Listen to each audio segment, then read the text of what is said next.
ان الذين يبايعونك انما يبايعون الله يد الله فوق ايديهم اللهم صل على محمد وعلى آل محمد كما صليت على إبراهيم وعلى آل إبراهيم إنك حميد مجيد اللهم بارك على محمد وعلى آل محمد كما باركت على إبراهيم وعلى آل إبراهيم إنك حميد مجيد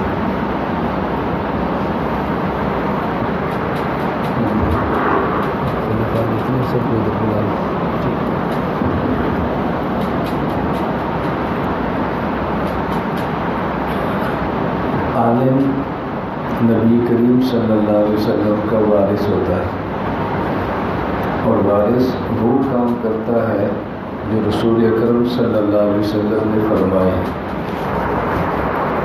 اس لیے علماء کو اس بات کا اہتمام کرنا چاہیے کہ جس حد تک ممکن ہو وہ سارے کام کریں جو اللہ کے نبی صلی اللہ علیہ وسلم نے فرمائے ہیں، اور اگر کوئی شخص یہ کام نہ کر سکے تو پھر جو کام کرنے والے ہیں ان کو عزت کی نگاہ سے دیکھیں، ان کے ساتھ تعاون کرے، ان کا رفیق بنے، ان کے ساتھ معاون بنے، کبھی معمولی سی ادنا درجے کی بھی مخالفت نہ کرے، نہ ہی اپنی زبان سے اور نہ ہی اپنے دل سے۔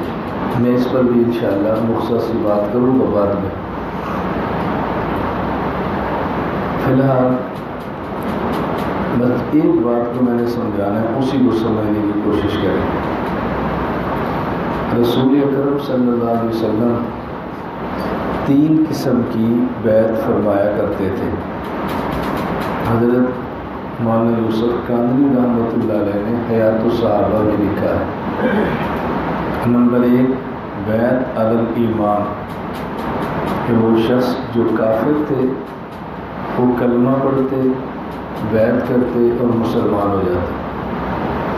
نمبر 2 بیعت علی الموت یا بیعت علی الجہاد، کفار کے مقابلے میں رسول اکرم صلی اللہ علیہ وسلم کے ہاتھ پر بیعت کرتے کہ ہم آپ کا ساتھ نہیں چھوڑیں گے جب تک ہم زندہ ہیں، مر جائیں گے ساتھ نہیں چھوڑیں گے، اپنی جان اور اپنا مال آپ کی ذات پر فدا کر دیں۔ نمبر 3 بیعت علی ارکان الاسلام، کلمہ پڑھ لیا اور اس کے بعد بیعت کرتے تھے کہ ہم اسلام کے ارکان پر پختگی کے ساتھ عمل کریں۔ یہ 3 قسم کی بیعت رسول اکرم صلی اللہ علیہ وسلم کے دور میں ہوتی تھی، اور یہ بیعت نبی کریم صلی اللہ علیہ وسلم کے دست اقدس پر صحابہ کرام بھی کرتے اور صحابیات بھی کرتے، مرد بھی کرتے تھے اور خواتین بھی کرتی تھی۔ بیعت کے طریقہ کار میں فرق ہوتا، مردوں کے بیعت کا طریقہ الگ ہوتا اور خواتین کے بیعت کا طریقہ الگ ہوتا۔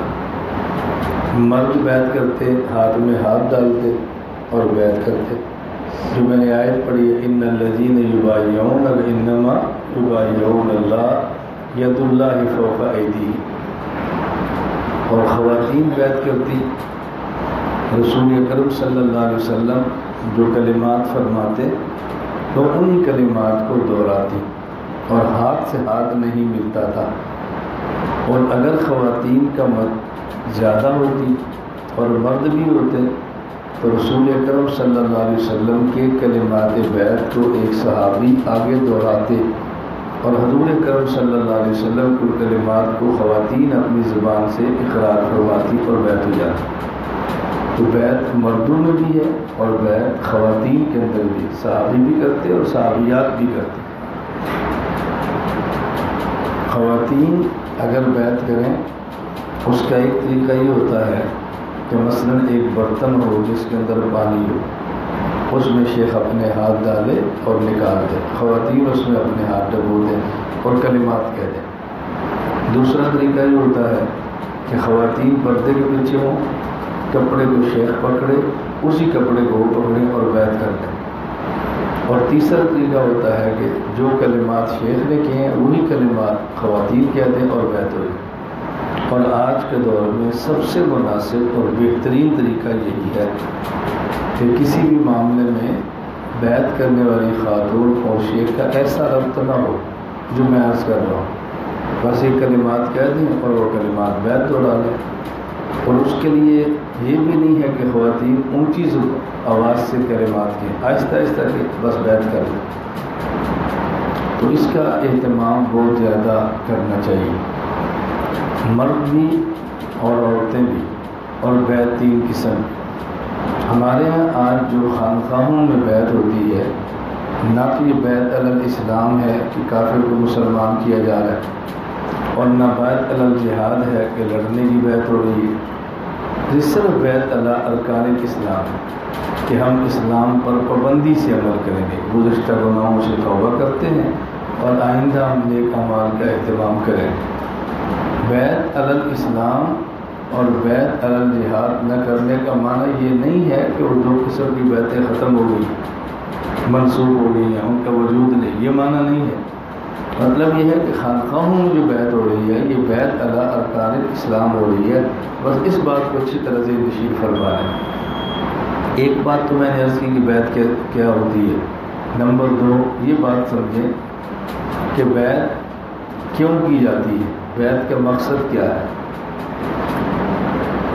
بیعت کا بنیادی مقصد ہے، کافر ہے تو وہ کفر سے توبہ کر رہا ہے، اور اگر کوئی شخص مجاہد ہے وہ جہاد پہ بیعت کر رہا ہے، اور اگر کوئی شخص فاسق ہے تو وہ اپنے گناہوں سے توبہ کر رہا ہے اور اعمال صالحہ کرنے کا عہد کرتا ہے۔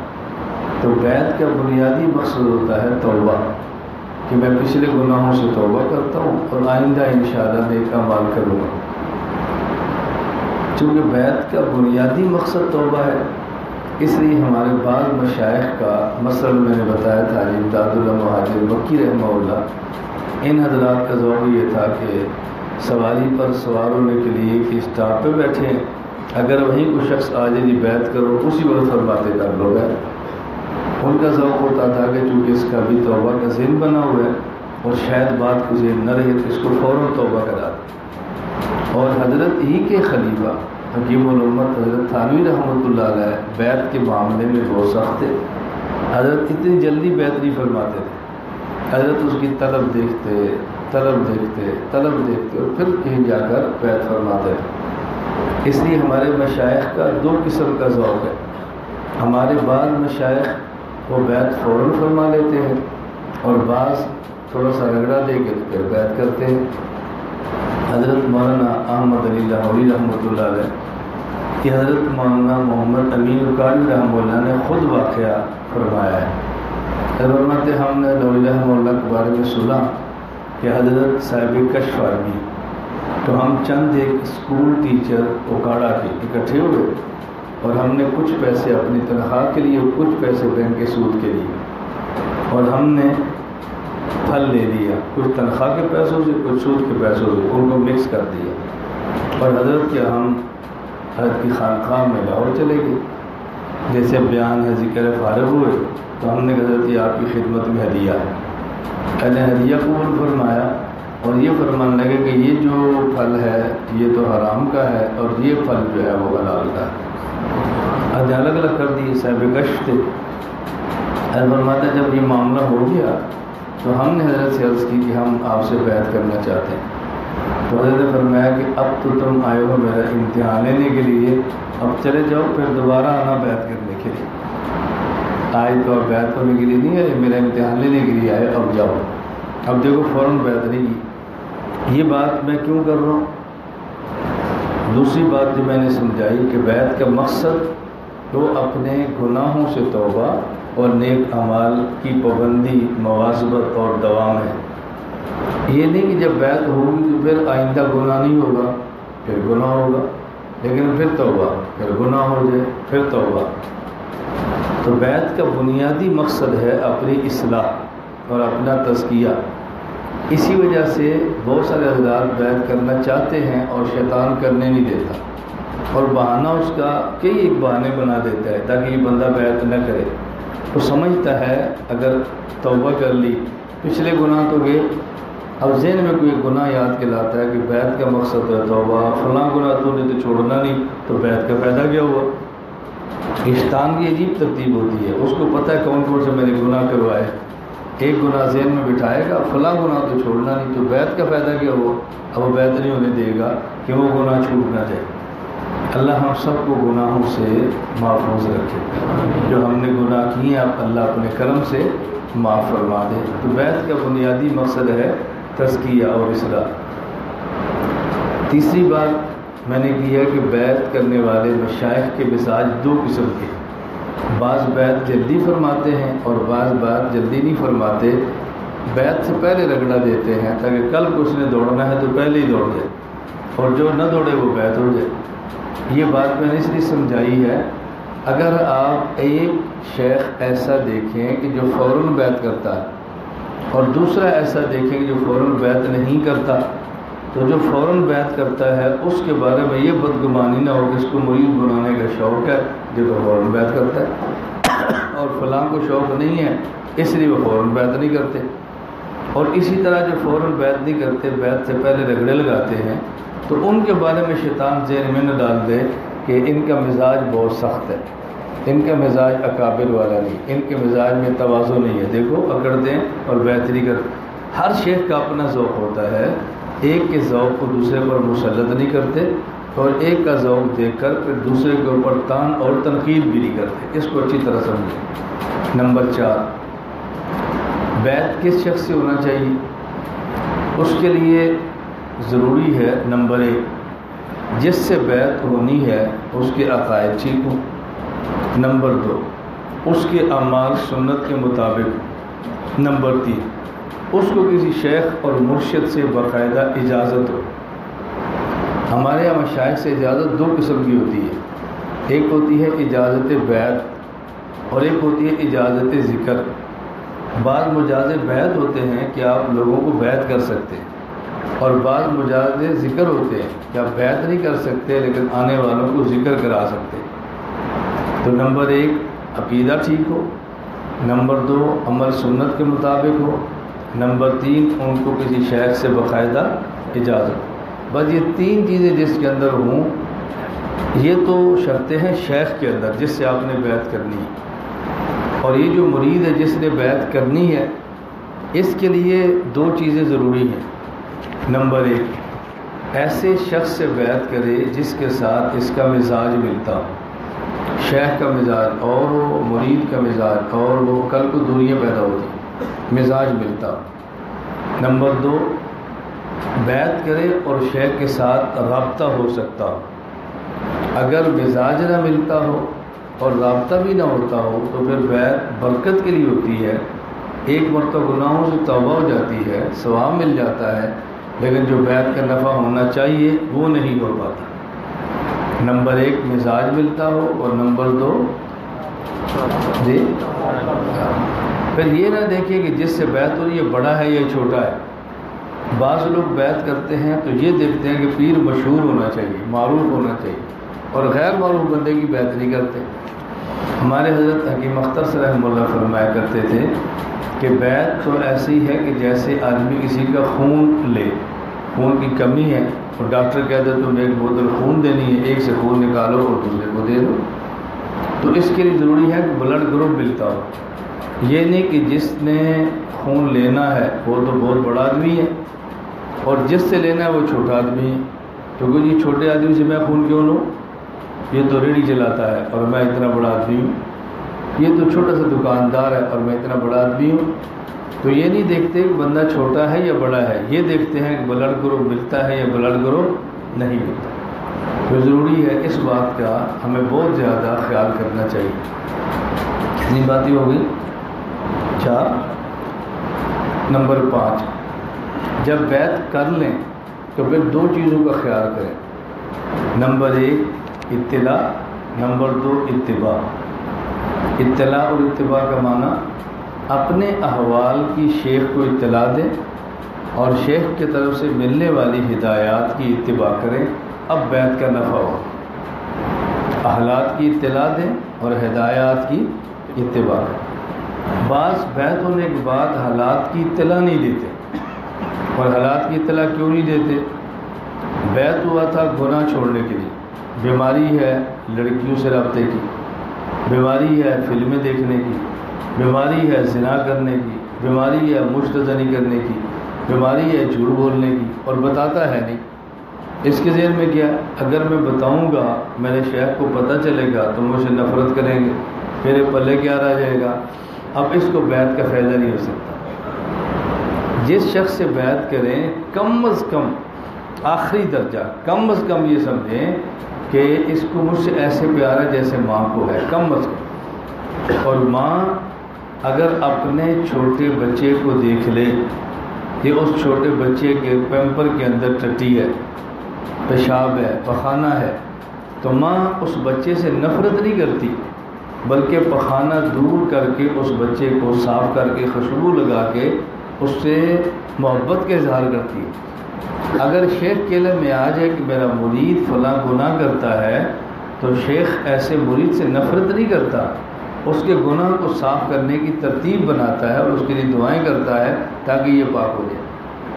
اور جو شیخ ہو اور مرید کا گناہ دیکھ کر مرید سے نفرت کرے، وہ بندہ پیر، مرشد اور شیخ بننے کے قابل ہی نہیں ہے۔ تو جب ہمارا یہ ذہن بنے گا شیخ کے بارے میں تو پھر اپنے گناہ بتائیں گے تاکہ ہماری توبہ ہو۔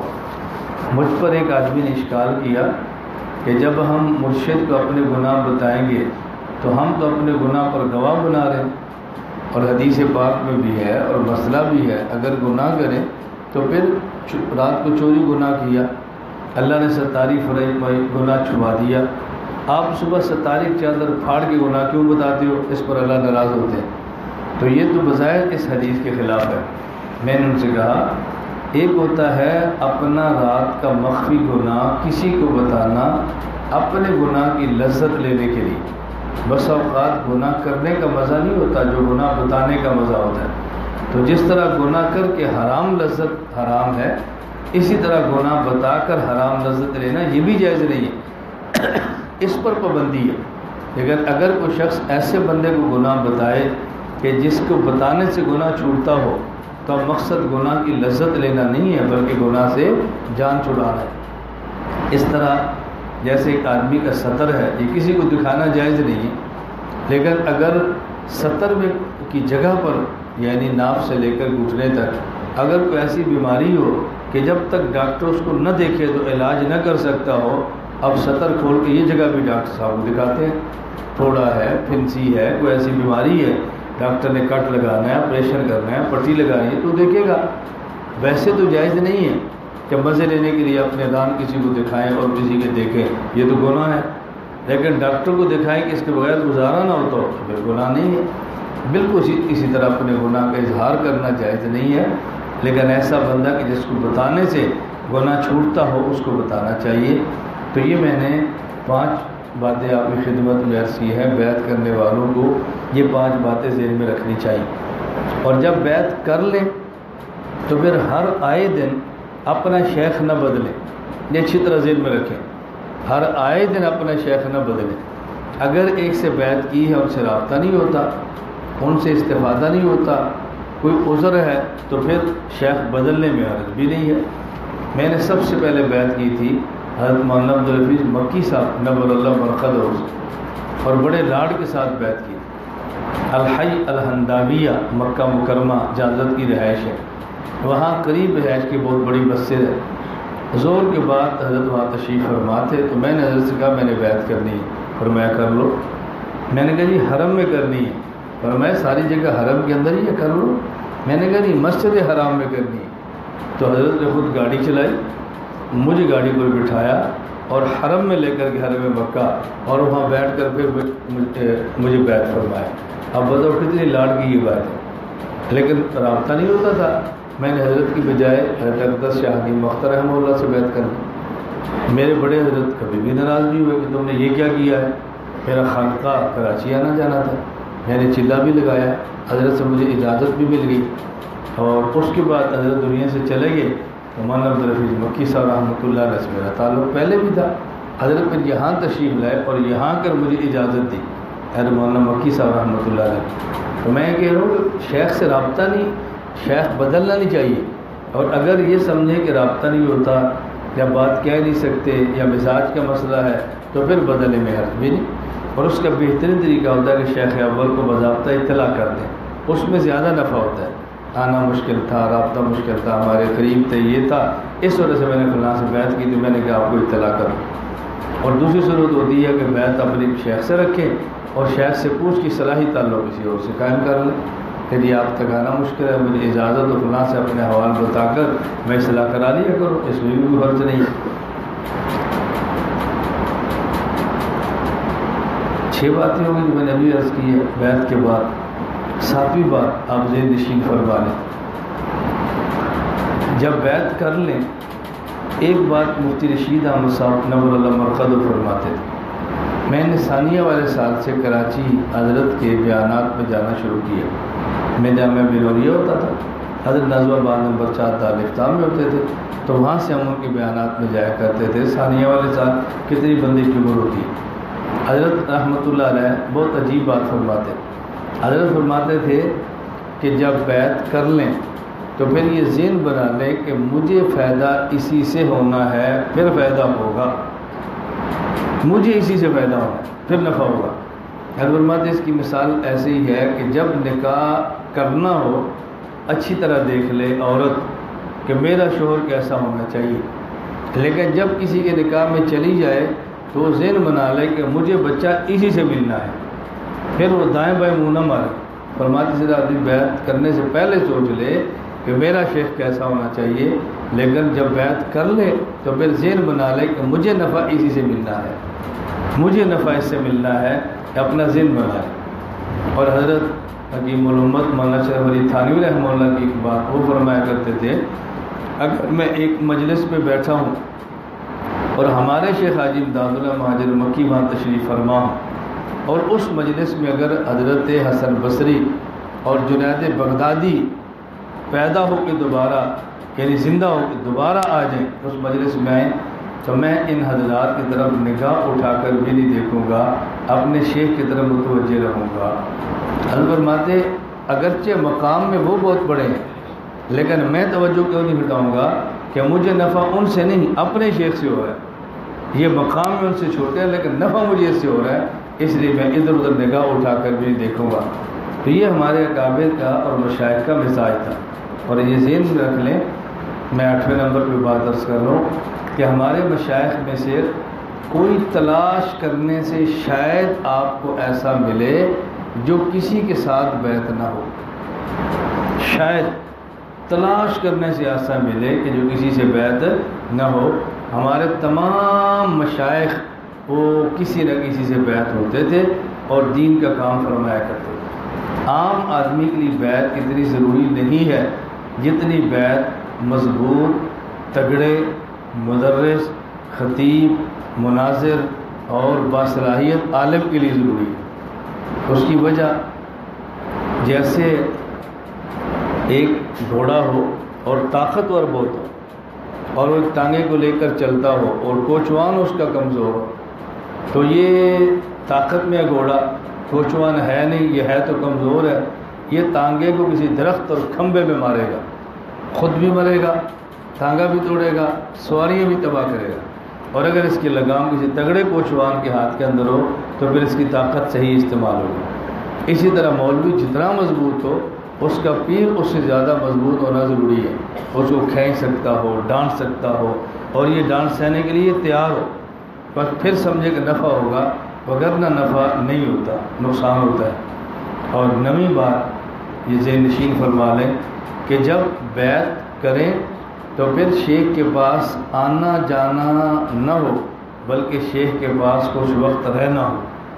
ایک ہے آنا جانا، ایک ہے رہنا. رہنے سے آدمی بدلتا ہے، آنے جانے سے نہیں بدلتا. میں نے مناظرہ باضابطہ کسی بھی شخص سے نہیں پڑھا اور خانقاہ کے معاملے میں پورا چلہ میں نے اپنے شیخ کے خانقاہ کے اندر گزارا ہے. خانقاہی ہم نے کورس کیا ہے مکمل. تو آنا جانا نہیں بلکہ رہنا ہو. ہمارے حضرت حکیم صاحب مثال دے کر سمجھاتے، مرغی کے نیچے انڈا رکھیں اور اس سے بچہ لینا ہو تو انڈے کو 21 دن مسلسل مرغی کے نیچے رکھنا ضروری ہے۔ آپ 3 دن انڈا رکھیں پھر اٹھا لیں، پھر 2 دن رکھیں پھر اٹھا لیں، یوں 21 دن پورے کریں گے تو انڈے سے بچہ پیدا نہیں ہوگا، انڈا خراب ہو جائے گا۔ شیخ کی مجلس میں آنا جانا نہیں، رہنا سیکھیں۔ جب آدمی رہنا سیکھتا ہے نا تو پھر آدمی بنتا ہے، اور جب رہنا نہیں سیکھتا تو پھر نہیں بنتا۔ اب اس پر 20 واقعات ہیں ہمارے مشائخ کے کہ وہ کتنا عرصہ اپنے شیخ کیا ٹھہرتے تھے۔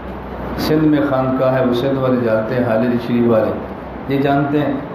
حلیجوی رحمۃ اللہ علیہ جو محمد اللہ بڑے تھے، اب یہ بڑے آدمی تھے، ان کے ہاں میں چھوٹوں کی بات نہیں کر رہا، بڑے بڑے مشائخ کی بات کر رہا ہوں۔ حضرت کے ہاں وہ آتے امرو شریف والے، حضرت کی خدمت کو مرید تھے، حضرت شیخ تھے، مدرس، اور ہماری طرح نہیں، بہت بڑے مدرس ملنے کے لیے آتے تو بس اوقات 2 ماہ گزر جاتے اور شیخ کے پاس بیٹھے رہتے۔ حضرت فرماتے اب چلے جاؤ، 2 ماہ مدرس بیٹھے رہتے اور شیخ کی مجلس میں، فرماتے اب چلے جاؤ، ہو جاتے۔ تو حضرت فرمایا کرتے تھے حلیجوی کہ باقی لوگ لسی پیتے ہیں اور یہ مکھن کھاتا ہے، باقی مرید ہمارے لسی پیتے ہیں اور یہ ہمارا مرید مکھن کھاتا ہے۔ ہمارا ایک ذہن بنا ہوتا ہے وقت ضائع ہوگا یا پڑھا رہوں گا، کیا کروں گا، میں نے تقریر کرنی ہے، میں نے تدریس کرنی ہے، میں نے جمعہ پڑھانا ہے، میں نے درس دینا ہے، یہ اس کے ذہن سے نہیں نکلتا کہ شیخ کیا رہنے سے ترقیات کتنی ہوتی ہے اور بندہ کتنا آگے چلا جاتا ہے، بندہ مضبوط کتنا ہوتا ہے۔ حضرت مولانا برارک ہردوئی رحمۃ اللہ علیہ فرماتے تھے کہ ایک ٹینکر ہے، وہ پیٹرول پمپ پہ کھڑا ہوا ہے، اس سے پوچھو جا کیوں کھڑے ہو، وہ کہتے ہیں میں اپنی ٹینکی میں ڈیزل ڈلوانا چاہتا ہوں۔ وہ تم تو خود ٹینکر ہو، تمہارے پاس تو 1000 لیٹر ڈیزل موجود ہے، تم کیوں کھڑے ہو؟ تو وہ کہتے ہیں میرے اوپر 1000 لیٹر ہے لیکن میری ٹینکی میں 5 لیٹر نہیں۔ تو جب تک ٹینکی میں 5 لیٹر نہ ہو، 1000 لیٹر والا ٹینکر بھی نہیں چلتا۔ تو بڑی بڑی کتب والا عالم اس وقت تک نہیں چل سکتا جب تک اس کی ٹینکی میں ذکر اللہ کا ڈیزل اور پیٹرول نہ ہو۔ اور یہ بات ہم علماء کو نہیں سمجھ آتی، اس لیے ہم بہت پیچھے رہ جاتے ہیں۔ تو اس کا اہتمام کریں کہ جب کسی سے بیعت کریں تو آنا جانا نہیں، کچھ وقت وہاں رہنا سیکھیں۔ میں ساتھیوں کے ایک واقعہ سنایا کرتا ہوں کہ مجھ سے ایک ساتھی تھے کراچی کے بیعت، انہوں نے مجھے خط لکھا، عالم نہیں تھے، عام آدمی تھے، اپنا کام کرتے تھے، خط لکھا۔ انہوں نے کہا جی میں ایک لڑکے پر عاشق ہو گیا اور عشق میری جان نہیں چھوڑ رہا، مجھے بتائیں میں کیا کروں۔ میں نے ان سے کہا کہ آپ یہاں سرگودا میرے پاس خانقاہ میں آؤ۔ وہ یہاں آ گئے 1 ہفتہ رہنے کے لیے، تو مجھے انہوں نے کہا میں یہاں کیا کروں؟ میں نے کہا کچھ بھی نہ کرو، معمول کی 5 نمازیں پڑھو، ذکر کرو، تلاوت کرو، مطالعہ کرو، مرکز کے کام شام کرو، اور میں جب آتا ہوں مسجد میں آتے جاتے بس مجھے عقیدت اور محبت سے دیکھتے رہو، اور آپ نے کچھ نہیں کرنا۔ 1 ہفتہ گزرا، وہ چلے گئے، مجھے واپس جا خط لکھا کہ اللہ پاک نے اس لڑکے کے عشق سے میری جان چھڑا دی، میں بچ گیا۔ یہ عقیدت ہمیں سمجھ نہیں آتی۔ ہم حضرت کیا کراچی خانقاہ میں جاتے تو حضرت فرماتے ہیں جب شیخ کے پاس خانقاہ میں ٹھہرو تو ذکر اور تلاوت پر بھی شیخ کی صحبت کو ترجیح دو۔ کیا معنی کہ جتنا وقت صحبت کا ملے اس میں بیٹھو، جب وقت بچ جائے تو آپ تلاوت پوری رات کرو، تلاوت تو بہت بڑی بات ہے، لیکن آپ اپنے گھر جا کر تلاوت اور ذکر کر سکتے ہو، لیکن شیخ کی صحبت آپ کو گھر جا کر نہیں مل سکتی۔ اور ہم بدلتے کیوں نہیں ہیں؟ مثلا مہینے بعد پہلی جمعرات خانقاہ اجتماع ہوگا، پہلے گپیں، پھر مسجد سے باہر، پھر گپیں، پھر رات دیر سے سونا، صبح تہجد خراب کرنا، اور اشراق وہ جیسے آئے تھے اس سے زیادہ بگڑ کے چلا جانا، اور پھر کہنا جی میں تو 2 سال سے خانقاہ میں آ رہا ہوں لیکن مجھے فائدہ نہیں ہو رہا۔ تو فائدہ کیسے ہوگا آپ کو؟ اب تو فائدہ نہیں ہو سکتا نا۔ بندہ جب فائدہ تب ہوتا ہے جب انسان بدلتا ہے، تبدیلیاں لاتا ہے تو پھر فائدہ ہوتا ہے، اور اپنے آپ کو شیخ کی ذات میں فنا کرتا ہے تو پھر فائدہ ہوتا ہے۔ اللہ ہم سب کو یہ باتیں سمجھنے کی توفیق عطا فرمائے۔ حضرت حکیم صاحب رحمۃ اللہ علیہ ہمیں اپنا واقعہ سناتے، فرماتے ہیں میں حضرت مولانا عبدالغنی پھولپوری رحمۃ اللہ علیہ کی خانقاہ میں انڈیا میں تھا، اور حضرت کی خانقاہ سے کافی دور پانی تھا جو ندی بہتی اور صاف پانی تھا، اور خانقاہ کے قریب ایک کنواں تھا، اس سے مسلمان بھی پانی نکال کے استعمال کرتے، ہندو بھی نکال کے استعمال کرتے۔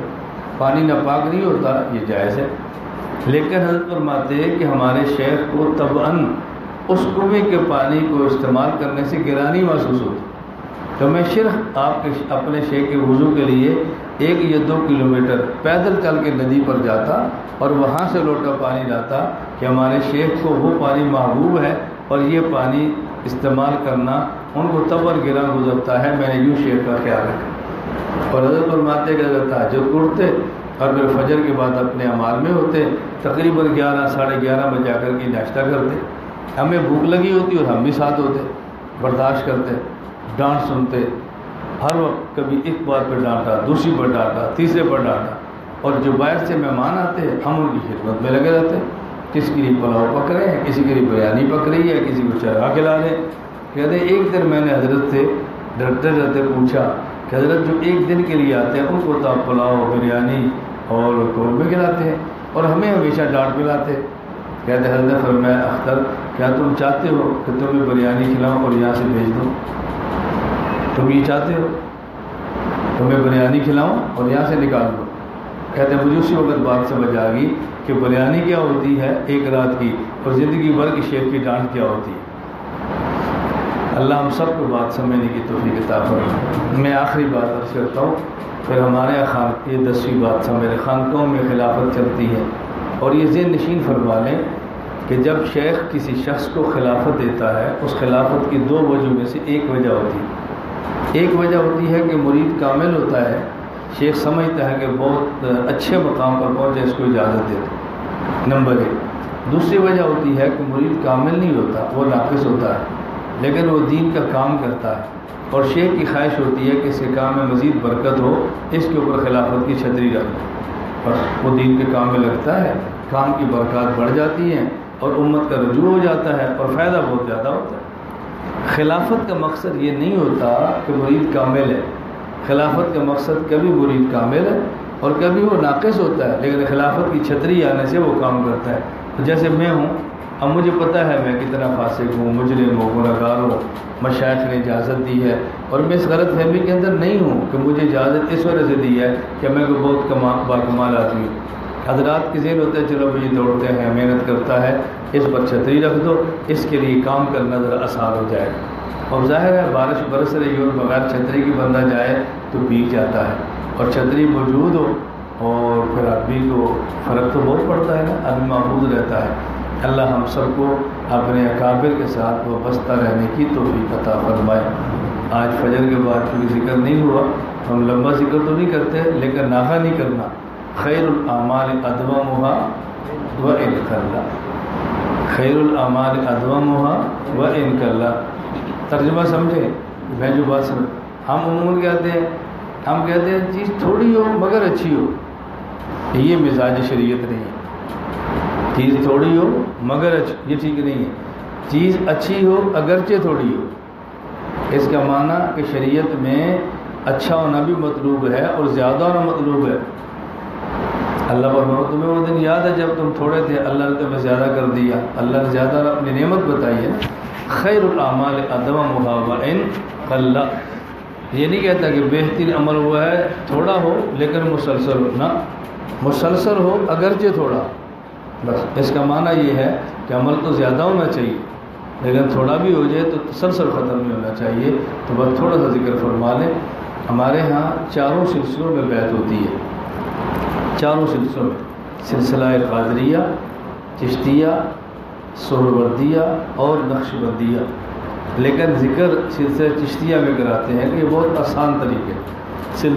چشتیہ میں ہمارے ہاں 12 تسبیحات ہوتی ہیں۔ نمبر شروع میں 2 تسبیحات ذکر نفی و اثبات، لا الہ الا اللہ، پھر 4 تسبیحات ذکر اثبات، الا اللہ الا اللہ الا اللہ، اور پھر 6 تسبیحات ہیں ذکر اسم ذات 2 ضربی۔ ضرب کا معنی جھٹکا ہوتا ہے، اسم ذات کا معنی اللہ کا نام ہے، اللہ 2 بار کہتے ہیں، ہر بار دل کو جھٹکا لگاتے ہیں اور گنتی میں 1 شمار کرتے ہیں، اللہ اللہ اللہ اللہ اللہ اللہ، اور ایک تسبیح ہے ذکر اسم ذات 1 ضربی، اللہ اللہ اللہ، کتنی ہو گئی؟ کتنی ہو گئی؟ 13۔ اور ہوتی کتنی ہے؟ 12۔ سلسلہ چشتیہ میں 12 تسبیحات۔ میں جب غالباً درجہ ثانیہ میں تھا یا نہ درجہ ثالثہ کی بات، دارالفتہ مفتی رشید احمد صاحب رحمۃ اللہ علیہ کیا کچھ دن میں خانقاہ میں ٹھہرا، سال کے آخر حضرت مفتی عبدالرحیم صاحب جو ابھی جامعہ الرشید کی موت میں، تو یہ حضرت کے نائب ہوتے تھے۔ ان کو میرے مزاج کا پتہ تھا کہ یہ سوال بہت کرتا ہے، سوال و جواب اس کا مزاج ہے۔ مجھے فرمانے لگے کہ سلسلہ چشتیہ میں 12 تسبیحات، اور پھر یہ بتائیں 2 تسبیحات ذکر نفی ثبات، 4 تسبیحات ذکر ثبات، 6 ہو گئی، اور 6 تسبیحات ذکر اسم ذات 2 ضربی 12 ہوگی، اور پھر ذکر اسم ذات 1 ضربی 13 ہوگی۔ تو مجھے کہتے ہیں، اسے کہتے ہیں 12 تسبیحات۔ دیکھو یہ 13 ہیں، ان کو کہتے 12 ہیں، یہ 13 کو 12 کیوں کہتے ہیں؟ تو انہیں سوال نہیں کرنا کہ مجھے پہلے دن کا 13 کو 12 کہتے ہیں، یہ 13 کو 12 کیوں کہتے ہیں؟ تو انہیں سوال نہیں کرنا، بس۔ یہ درسگاہ نہیں ہے، اب یہ خانقاہ ہے۔ درسگاہ میں کیل و کال ہوتا ہے اور خانقاہ میں حال ہوتا ہے۔ جب استاد کے سامنے بیٹھے تو پھر سوالات کرو، اور جب شیخ کے سامنے بیٹھے تو پھر سوالات نہ کرے، بس نہ بھی سمجھ آئے تو عمل کرتے رہے۔ اصل میں مزاج بنانا ہوتا ہے نا، عمل کرنے کا مزاج بنانا ہوتا ہے، نہ سمجھ آئے بس مانتے رہے۔ تو خیر یہ تسبیحات 12 ہیں۔ 13 کو 12 کیوں کہتے ہیں؟ اصل میں تسبیحات 12 ہی ہے۔ یہ ذکر ذات ذکر اسم ذات 1 ضربی ہے۔ یہ ایک تسبیح اس لیے ہے کہ 12 تسبیحات کے بعد مزید ذکر کرنا چاہیے، اور جو مزید ذکر کرنا چاہے وہ کن تسبیحات کا ذکر کیا کرے؟ وہ ہے اسم ذات 1 ضربی، اللہ اللہ اللہ۔ کوئی روزانہ 1000 کرے گا، کوئی 10,000 کرے گا، کوئی لاکھ تک جائے گا۔ تو چونکہ اس کے بعد جو زیادہ ذکر کرنا ہے وہ اسم ذات کا ہے، اس کے لیے ایک تسبیح پڑھ لی جاتی ہے، جسے ہم کہتے ہیں تفاعلاً۔ چونکہ ہم نے آگے جانا ہے تو ایک تسبیح پڑھ کے چھوڑ دو، آہستہ آہستہ بڑھا لیں۔ جس طرح ہم قرآن کریم پڑھتے ہیں، الحمد سے شروع کرتے ہیں، والناس پہ ختم کرتے ہیں، اور پھر شروع میں آتے ہیں الف لام میم شروع کرتے ہیں، اولئک هم المفلحون جا کر ختم کرتے ہیں۔ پوچھے جی کتنا پڑھا ہے؟ کہتا ہے قرآن مکمل ہو گیا۔ یہ کوئی بھی نہیں کہتا ایک قرآن اور ایک رکوع مکمل ہو گئی۔ اس رکوع کو گنتی میں نہیں گنتے، حالانکہ وہ رکوع پڑھا ہوتا ہے۔ کیوں؟ یہ اس لیے اولئک هم المفلحون تک پڑھتے ہیں کہ ہم نے ختم نہیں کرنا، بلکہ ابھی دوبارہ پھر قرآن کریم مکمل کرنا ہے۔ تو اللہ اللہ کا معنی ہوتا ہے کہ ذکر یہاں پہ ختم نہیں کرنا، ابھی ذکر اور کرنا ہے، اس کا اہتمام کریں۔ تو جتنی تسبیحات کر سکتے ہیں وہ کریں۔ اور جو ساتھی بیعت ہوتے ہیں انہیں ہم کہتے ہیں کہ فجر کے بعد سورہ یاسین پڑھیں، مغرب کے بعد سورۃ الواقعہ پڑھیں، اور عشاء کے بعد سورہ ملک پڑھیں، اور جمعہ کے دن سورہ کاف پڑھیں۔ فجر کے بعد سورہ یاسین پڑھیں گے تو دن کے سارے ایسے کام حل ہو جائیں گے، اللہ کے کرم سے اللہ حل فرما دیں، دنیا ٹھیک ہو گئی۔ مغرب کے بعد سورۃ الواقعہ پڑھیں گے، اللہ تعالیٰ رزق کی تنگی سے بچا لیں گے، تو دنیا کا نظام معیشت کا ٹھیک ہو گیا۔ اور عشاء کے بعد سورہ ملک پڑھیں گے، اللہ قبر کے عذاب سے بچا لیں گے، آخرت بھی ٹھیک ہو جائے گی۔ اور جب جمعے کے دن سورہ کاف پڑھیں گے تو اس کا نتیجہ یہ نکلے گا کہ آئندہ جمعے تک آنے والے فتنوں سے اللہ بچا لیں گے۔ تو جو فتنوں کا رد کرتے ہیں ان کو تو سورہ کاف دوسروں کی نسبت زیادہ پڑھنی چاہیے۔ زیادہ کمانا یہ نہیں کہ 2 مرتبہ پڑھیں، زیادہ کمانا کہ ضرور پڑھیں۔ بس اگر لفظ کی غلط تشریح ہوتی ہے، آپ نے کہا استاد نہیں کہتا زیادہ پڑھو، لہٰذا جمعے کے دن سورہ کاف 2 بار پڑھیں، 2 بار نہیں 1 بار پڑھیں، اور یہاں زیادہ کمانا ہوتا ہے کہ ضرور پڑھیں۔ اور تسبیحات یہ 12 ہیں، ویسے جو 12 نہ پڑھیں، مختصر ذکر کرنا چاہیں تو 3 تسبیحات کا اہتمام کریں۔ نمبر 1 پہلا کلمہ، نمبر 2 استغفار، نمبر 3 درود پاک۔ یہ 3 تسبیحات کیوں بتاتے ہیں؟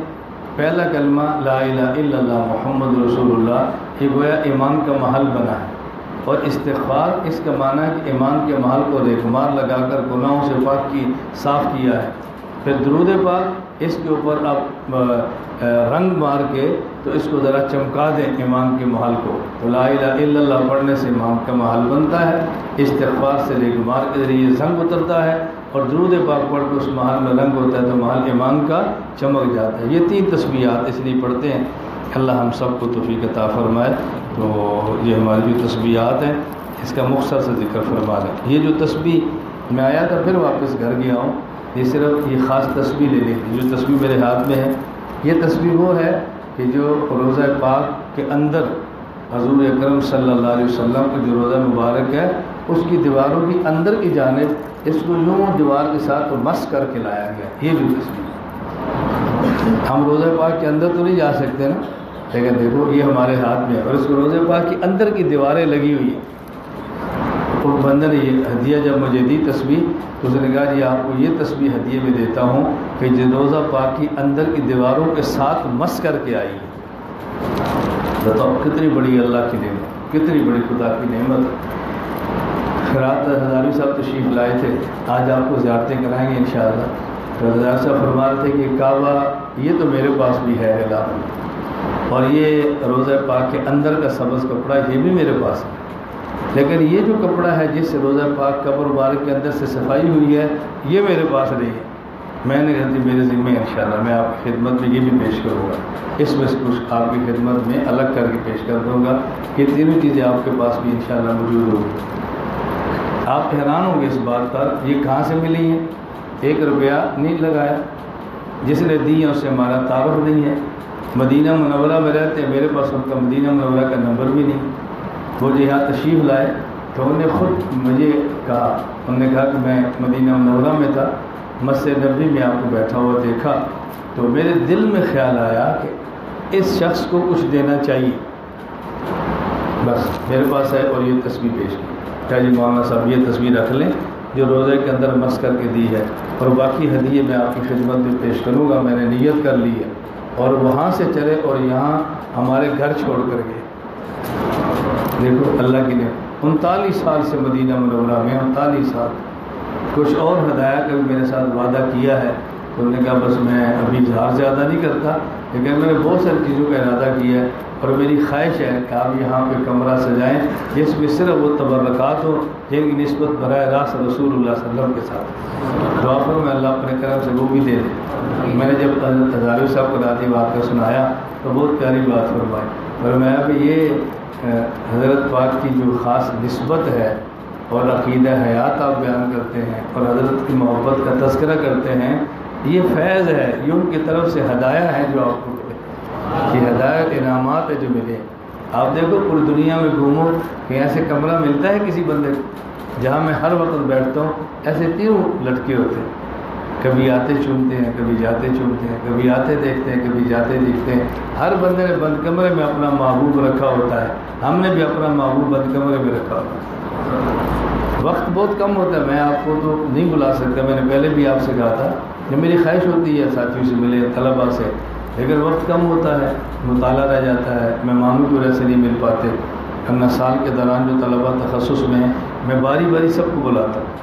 ہمارے یہ نظم نہیں ہوتا اس کو بلاؤ اس کو نہ بلاؤ، میں امیر صاحب سے کہہ دیتا ہوں کہ ہمارے یہاں غریب امیر کالا چٹا سب برابر ہے، ترتیب کے ساتھ لاتے رہو تاکہ کوئی رہ نہ جائے۔ وہ تھوڑی دیر پر رات کو مجلس میں آتے ہیں، بیٹھتے ہیں، اور میں کہتا ہوں ساتھیوں سے، میں کہتا ہوں ذرا اپنے قلبی کی ودیاں بیٹھو، بیٹھ کر اپنی قلبی کیفیت دیکھو اور دیکھو کیسے انوارات کی بارش دل کے اوپر ہوتی ہے۔ کہتے ہیں زیارات پڑھی ہو، بتاؤ وہ کپڑا جو اللہ کے نبی کی قبر کے ساتھ رہا ہو کیا اس کی کیفیت ہو؟ وہ غلاف جو اللہ کے گھر کے ساتھ ملا ہو کیا کیفیت ہو؟ وہ کپڑا جس نے حضور پاک کی قبر مبارک کو صاف کیا ہو اس کے اوپر کیا انوارات ہوں؟ آپ سوچ سکتے ہیں؟